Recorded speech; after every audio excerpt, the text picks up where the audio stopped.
జగన్మోహన్ రెడ్డి గారి దగ్గరికి సమస్య అనేసి ఆయన దగ్గరికి వెళ్తే చాలు, ఆ సమస్యకి పరిష్కారం దొరికేసినట్టే. ఉన్నంతలో ఎంతో కొంత అధికారంలో ఉన్నా లేకపోయినా తనకు తోచినంత సహాయం చేస్తూనే ఉంటాడు.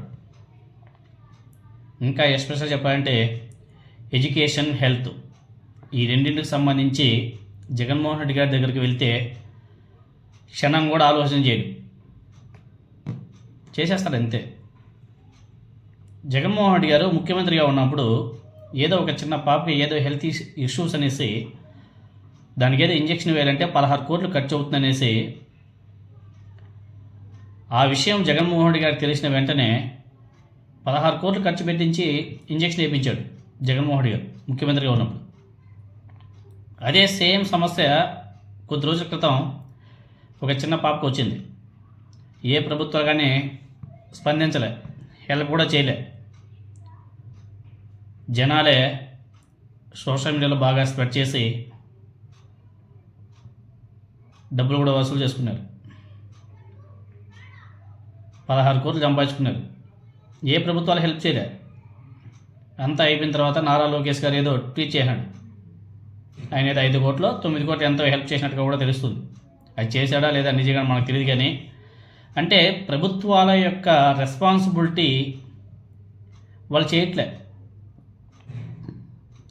చేయకుండా దాన్ని సొసైటీ మీద నెట్టేసుకున్నారు. నిన్న కూడా జగన్మోహన్ రెడ్డి గారు విశాఖపట్నం పర్యటన చేశారు, అరకు పర్యటన. అక్కడ కూడా ఒక తండ్రి ఎండి హఫీజ్ అంట తన కూతురికి ఏదో బ్రెయిన్ ఇష్యూ అంట. ఆ సమస్యని జగన్మోహన్ రెడ్డి గారి దగ్గరికి తీసుకెళ్తే ఇమ్మీడియట్గా ఆయన ఏదో కొంత అమౌంట్ కూడా ఇవ్వడం జరిగింది. బ్రెయిన్ సంబంధిత సమస్యతో బాధపడుతున్న 7 ఏళ్ల పాపకు మాజీ సీఎం వైఎస్ జగన్మోహన్ రెడ్డి గారు ఆపన్న హస్తం అందించాడు. 2 లక్షల రూపాయల ఆర్థిక సాయం చేశాడు.